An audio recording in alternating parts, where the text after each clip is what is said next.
Shalom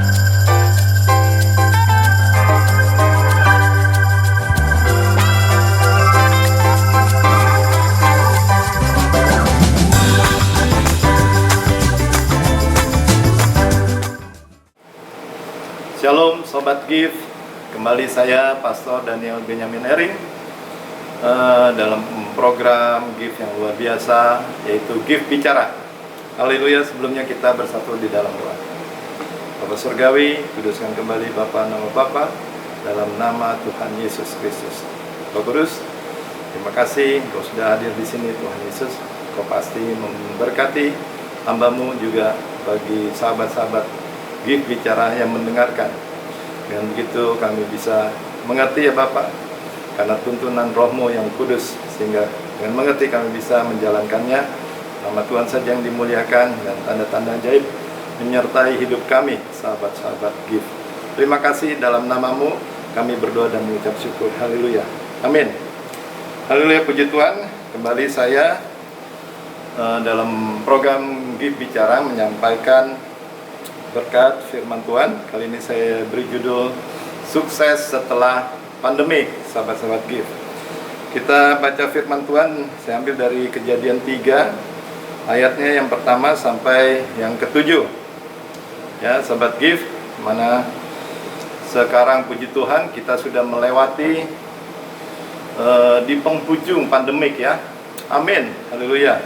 Ya, setelah sebelumnya di awal-awal sedikit saya kembali ke belakang, yang mana dulu awal-awal pandemik itu sangat menghebohkan, keluar di Wuhan, di Cina sana ya kan, dan juga pandemik mulai melanda dunia luar biasa sampai belum pernah terjadi ya. Di mata saya melihat begitu banyak ya manusia atau mayat ya bergelimpangan di negara Ekuador ya, di pinggir-pinggir jalan, di trotoar, dan juga orang resesi sungguh luar biasa. Banyak perusahaan-perusahaan yang tutup ya, perusahaan penerbangan tertua di Inggris juga yang sudah berjalan bukan 1-2 tahun sahabat Gift, tapi berpuluh-puluhan tahun dia akhirnya harus tutup penerbangannya. Jadi dampaknya sungguh sangat luar biasa sekali. Saya pernah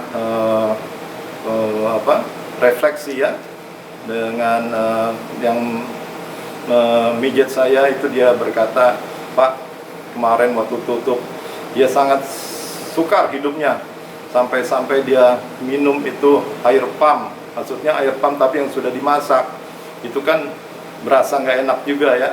Sampai sedemikian rupanya pandemik yang disebabkan oleh COVID-19 ini melanda bukan cuma di Jakarta, Indonesia, seluruh dunia merasakannya. Banyak kota-kota yang ditutup, lockdown ya. Seperti firman Tuhan juga mengatakan bahwasannya banyak sekali kesusahan di akhir zaman. Ya kan? Ini kan bicara secara global. Bukan berarti orang Kristen setelah kita percaya Tuhan Yesus, ya contohnya mungkin begitu dilanda banjir ya, terus orang Kristen rumahnya tiba-tiba ngambang, tidak. Tapi kita sebagai orang Kristen kena juga dampaknya. Cuman kita punya Tuhan yang luar biasa, dan juga kita ada sukacita. Misalkan banjir ya, kalau orang di luar kita banjirnya semata kaki teriaknya 2 meter. Tapi kalau kita anak-anak Tuhan yang sudah mengerti firman Tuhan, yang sudah mengerti maksud Tuhan, ada didikan di dalamnya, banjirnya 2 meter teriaknya semata kaki. Jadi kebalikannya gitu. Apalagi di masa pandemi ini, hati yang gembira adalah obat, kata firman Tuhan. Ya, kita baca Kejadian 3 ayat yang pertama sampai ayat yang ke-7, sukses setelah pandemik. Tema Gift Bicara pada saat ini. Judul perikopnya adalah manusia jatuh ke dalam dosa.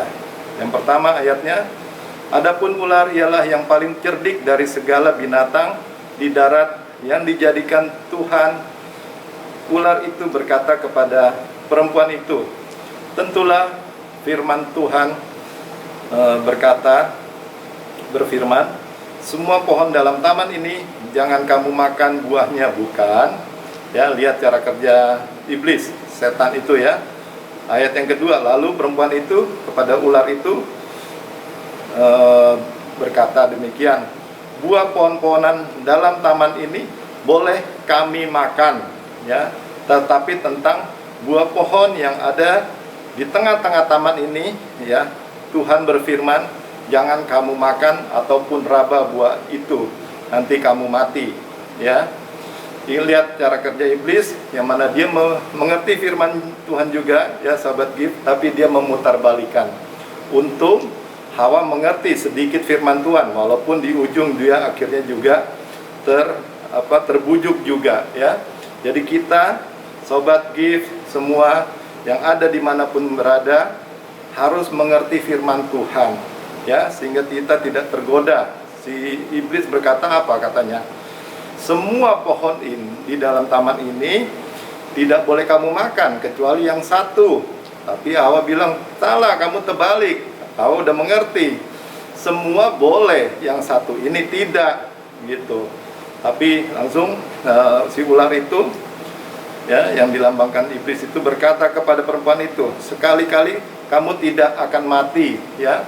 Seperti bujukannya mungkin dianalogikan kepada orang yang terikat narkoba, ya, pada awalnya, nggak apa-apa lah, sedikit-sedikit, kamu kan lagi banyak pikiran, nggak masalah, nggak bakalan tergantung lah, ketergantungan. Ternyata apa? Narkoba, ya, akhirnya tergantung. Makanya jangan coba-coba. Kalau orang bule atau orang bahasa Inggris berkata don't even try, coba pun jangan. Lihat bujukan iblis seperti demikian, ya. Dan ayat yang kelima, tetapi Tuhan mengetahui bahwa pada waktu kamu memakannya, matamu akan terbuka. Ya, kita garis bawain, matamu akan terbuka. Nanti kita akan compare di firman yang lain di perjanjian yang baru dalam kitab Lukas. Terus, dan kamu akan menjadi seperti Tuhan, tahu tentang yang baik dan yang jahat. Ini bujukannya. Terus si Hawa, di ayat yang ke-6 berkata, perempuan itu melihat bahwa buah pohon itu baik untuk dimakan dan sedap kelihatannya. Lagi pula pohon itu menarik hati karena memberi pengertian, ya, memberi pengetahuan, ilmu teknologi yang tadinya tidak tahu menjadi tahu, diberi pengertian. Lalu ia mengambil dari buahnya dan dimakannya dan diberikannya juga kepada suaminya yang ada bersama-sama dengan dia, dan suaminya pun tanpa perlawanan memakannya. Ayat yang terakhir, yang ke-7, maka terbukalah, ya, ini kita garis bawahi juga, maka terbukalah mata mereka berdua dan mereka tahu bahwa mereka telanjang. Padahal tadi juga telanjang, kenapa sekarang jadi tahu? Pada hal yang sama jadi lebih tidak percaya diri, ya, efeknya. Lalu mereka menyemat daun pohon ara, tuh, ya kan, dan membuat cawat. Haleluya. Kita kali ini akan sedikit membaca firman lagi. Langsung saja kita komparasikan dengan ayat yang ke-7 yang kita garis bawahi tadi, yang saya garis bawahi tadi, dengan kata-kata maka terbukalah mata mereka. Kita ke perjanjian baru dalam kitab Lukas, sahabat-sahabat gift, pasal yang ke-24 ayat yang ke-13, ya. Ini cerita Kleopas, ya, berjalan-jalan dengan temannya, ya, namanya ini tidak disebut, jadi ada dua orang berjalan, Kleopas dan satu orang lagi boleh diisi dengan nama saudara di sini, ya, yang ketemu Tuhan Yesus tapi tidak menyadarinya. Dalam Lukas 24 ayat yang ke-13 kita baca demikian firman Tuhan. Pada hari itu juga dua orang dari murid-murid Yesus pergi ke sebuah kampung bernama Emmaus yang terletak kira-kira 7 mil jauhnya dari Yerusalem, ya, 7 mil kira-kira 10 km lah, ya, dari sini mungkin ke Ancol. Dan mereka bercakap-cakap, ya lumayan jalan kaki ya, 10 meter, tentang segala sesuatu yang telah terjadi. Ayat 15, ketika mereka sedang bercakap-cakap dan bertukar pikiran, ngobrol gitu, datanglah Yesus sendiri mendekati mereka, Sobat Gift, lalu berjalan bersama-sama dengan mereka. Tetapi ada sesuatu yang menghalangi, ya, mata mereka sehingga mereka tidak dapat mengenal Yesus. Padahal murid seharusnya mengenal dong siapa itu gurunya, siapa itu Yesus, ya. Tapi I don't know why, ya, pada saat itu mereka tidak mengenal. Ya, kita baca selanjutnya. Ini menarik ceritanya nih, Sobat Gift. Ayat yang ke-17. Yesus berkata kepada mereka, apakah yang kamu percakapkan sementara kamu berjalan? Maka berhentilah mereka dengan muka muram. Gini kira-kira sama dengan mereka. Iki sopo sih, ya kan? Ini ngomong apa kok nggak ngerti gitu ya? Mungkin kalau dalam pertandingan bulu tangkis, wah zaman saya tuh kalau bulu tangkis semua satu jalanan atau daerah rumah itu sepi, pada nonton bulu tangkis semua, ya. Dulu Lin Swiking lawan pemain Cina, Han Jian dulu mukakan. Masa nggak tahu sih Lin Swiking menang, kamu satu-satunya yang nggak tahu, padahal semua tahu, ya kan? Kita baca selanjutnya, ya. Mereka muram gitu. Maka berhentilah mereka dengan muka muram. Ini kenapa kok nggak tahu? Ayat 18. Seorang dari mereka namanya Kleopas menjawabnya, adakah engkau satu-satunya orang asing di Yerusalem yang tidak tahu yang terjadi di situ pada hari-hari belakangan ini? Lu satu-satunya yang nggak tahu, aneh kamu, dibilang gitu ya. Selanjutnya katanya kepada mereka, ya, apakah itu? Ya, kata Yesus, jawab mereka, apa yang terjadi dengan Yesus orang Nazaret, gitu ya. Dia adalah seorang nabi yang berkuasa dalam pekerjaan dan perkataannya di hadapan Tuhan dan di hadapan seluruh bangsa kami, ya. Jadi dia berkuasa, bukan cuma ngomong doang, dia berkuasa akan pekerjaan dan perkataannya. Dia bilang sembuh, sembuh, dia bilang bangkit, bangkit. Tetapi imam-imam kepala dan pemimpin kami telah menyerahkan dia untuk dihukum mati dan mereka telah menyalibkannya, ya. Ceritanya itu sampai berlanjut. Akhirnya kita baca selanjutnya di ayat yang ke-27. Lalu Yesus menjelaskan kepada mereka, ya, sambil berjalan gitu ya. Yesus menjelaskan kepada mereka apa yang tertulis tentang dia dalam seluruh kitab suci, mulai dari kitab-kitab Musa dan segala kitab nabi-nabi.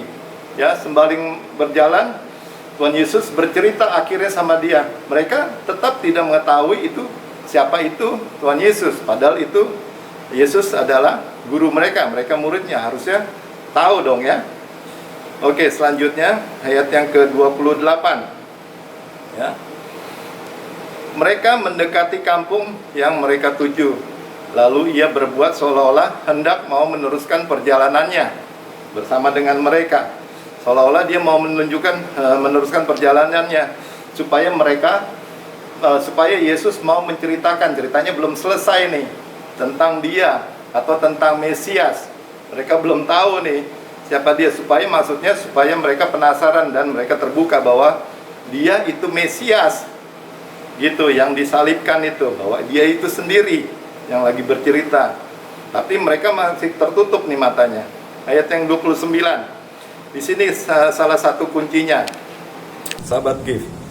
Tetapi mereka sangat mendesaknya, katanya, tinggallah bersama-sama dengan kami, sebab hari telah menjelang malam dan matahari hampir terbenam. Lalu masuklah ia untuk tinggal bersama-sama dengan mereka. Masuklah Yesus. Nah, inilah salah satu kunci yang membuat kenapa mereka diberkati. Mereka ada roh penasaran. Yesus ngajak jalan, tapi mereka tidak mau mengikut Yesus. Tapi Yesus ditahan oleh mereka karena ada keinginan Yesus untuk bersaksi tentang siapa itu yang disalib. Akhirnya Yesus mengikuti kemauan mereka, dan Yesus tinggal bersama dengan mereka. Ayat yang selanjutnya, ini kuncinya juga, sahabat GIF. Waktu ia duduk makan dengan mereka, ia mengambil roti, mengucap berkat, ya. Ini kita bicara perjamuan kudus. Ambil roti, mengucap berkat, lalu memecah-mecahkannya dan memberikannya kepada mereka. Ayat 31. Ketika itu terbukalah mata mereka, dan mereka pun mengenal dia, tetapi ia lenyap dari tengah-tengah mereka. Hasilnya, ayat yang ke-34. Hasilnya, kata mereka, sesungguhnya Tuhan telah bangkit dan telah menampakkan diri kepada Simon. Yang mana di ayat yang ke-31 mata mereka terbuka. Yang itu hasilnya, lalu kedua orang itu menceritakan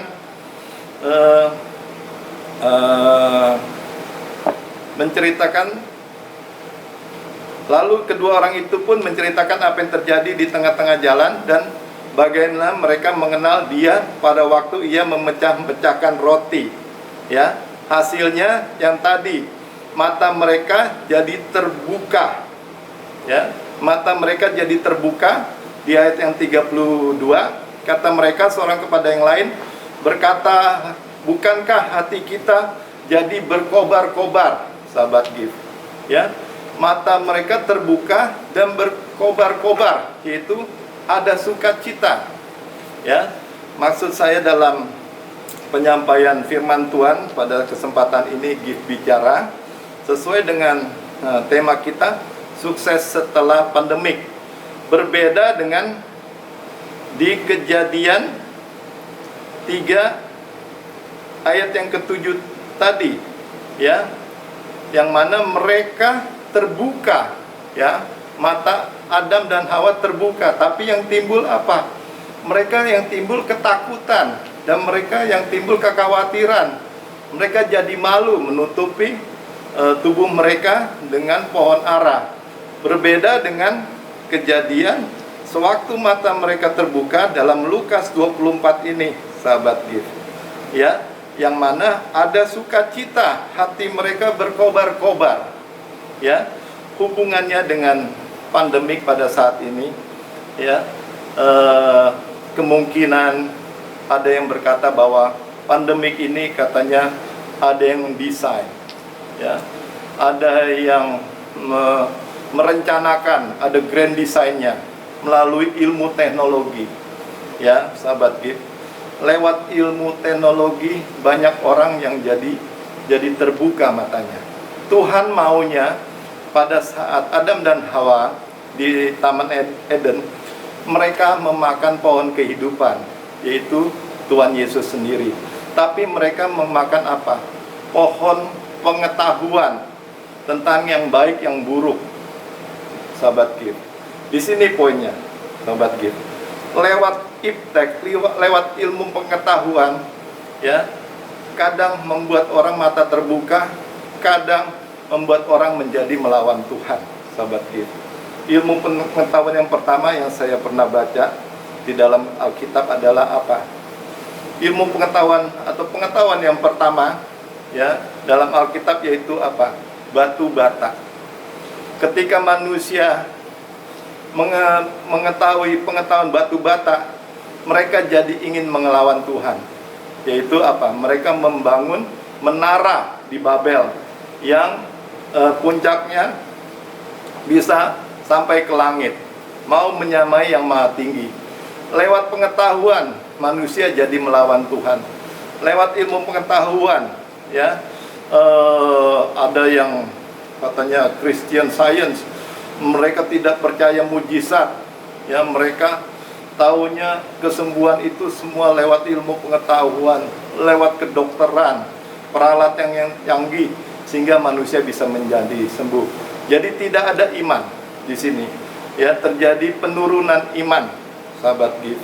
Lewat pengetahuan, manusia lewat handphone, ya kan, jadi timbul khawatir, ngelihat, ada gosip ini, ada gosip itu, sahabat GIF. Jadi tinggal tergantung kita. Lewat pengetahuan ini kita mau bawa kemana? Ya, seperti ilustrasi yang sangat sering disampaikan bahwasannya kalau pisau itu tergantung di tangan siapa, ya. Kalau di tangan pembunuh, dia bisa membunuh orang, melukai orang. Tapi kalau di tangan seorang yang juru masak atau chef jago masak, dia akan menjadi makanan yang indah. Maksudnya makanan yang enak, sahabat gift. Lewat ilmu pengetahuan, ya, mata Adam dan Hawa setelah memakan pohon pengetahuan itu jadi terbuka, yang timbul ketakutan, ya. Berbeda dengan mata yang terbuka setelah mereka memakan tubuh dan darah Kristus. Ya, sahabat gift ya. Dalam ayat yang ke 30 di sini dikatakan, saya ulangin lagi, Lukas 24 ayat 30.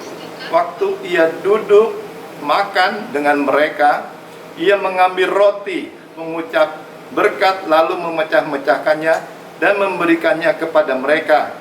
Ayat yang 31, dan terbukalah mata mereka dan jadi mengenal Tuhan Yesus. Ya, dan hasilnya apa? Mereka berkobar-kobar. Ya, di ayat yang ke-32. Terbuka mata mereka, mereka berkobar-kobar. Ya. Hubungannya kembali lagi dengan tema kali ini dalam program Gift Bicara adalah sukses setelah pandemik. Ya. Setelah pandemik ini kita pasti ada yang lebih terbuka matanya kepada Tuhan lewat pemeliharaan Tuhan. Ya, mungkin ada yang terkena dampak, tapi Tuhan pulihkan, Tuhan sembuhkan. Ya, kita sudah melewati 1 tahun. Ya, katanya COVID udah mau ulang tahun. Kita doakan supaya tidak panjang umur ya. Yang saya mau sampaikan di sini, pemeliharaan Tuhan itu sudah luar biasa dalam kehidupan kita hari lepas hari selama pandemik. Ya, saudara sahabat gift. Ya, pemeliharaan Tuhan itu tetap bagi kita. Contohnya saya gaji saya dipotong 90%. Ya. Itu mah bukan dipotong ya, sahabat gift ya. Itu disisain 10%, bukan dipotong. Ya, ibaratnya kalau skala 1 juta, saya cuma terimanya 100.000. Sahabat gift, mau hidup gimana 100.000? Tapi pemeliharaan Tuhan itu luar biasa dalam kehidupan saya. Ya, matematikanya, karena istri saya bagian pembukuan, ini nggak masuk. Tapi puji Tuhan ya, semua masih bertahan. Ya, semua masih bertahan. Penyediaan Tuhan tuh, berkat Tuhan tuh ada saja dalam kehidupan saya. Tetap bisa bayar kuliah diskonnya cuma 400.000, sedangkan bayarnya tuh belasan, sobat gift, belasan juta. Tapi puji Tuhan, penyediaan Tuhan tuh ada saja. Maksud saya di sini adalah kalau Tuhan memelihara kita hari lepas hari selama pandemik, ya, minggu lepas minggu, sebulan, bahkan sekarang sudah setahun, maka mata kita makin terbuka. Di sini maksud saya, ya, mata kita makin terbuka bahwa Tuhan itu tidak meninggalkan kita. Pemeliharaannya itu luar biasa dalam hidup kita. Iman kita jadi bertambah. Maksud saya tuh di sini, sahabat gift. Dan pastinya setelah pandemik ini selesai, lantaran iman kita lewat proses yang kita lalui, iman kita makin bertambah, mata kita makin terbuka, maka kita pasti diberkati, makin sukses setelah pandemik, sahabat gift. Amin ya, sahabat gift ya. Karena apa? Iman kita makin bertumbuh. Tuhan menyatakan pemeliharaannya dalam kehidupan kita, ya. Sehingga apapun yang kita imani nanti, usaha kita, keluarga kita, anak-anak kita, masa depannya sukses itu pasti terjadi, ya. Karena apa? Mata kita terbuka, ya, dan kita jadi suka bersaksi akan kebaikan Tuhan Yesus, ya. Karena pemeliharaannya itu luar biasa dalam kehidupan kita, sehingga iman kita makin bertambah, sahabat gift.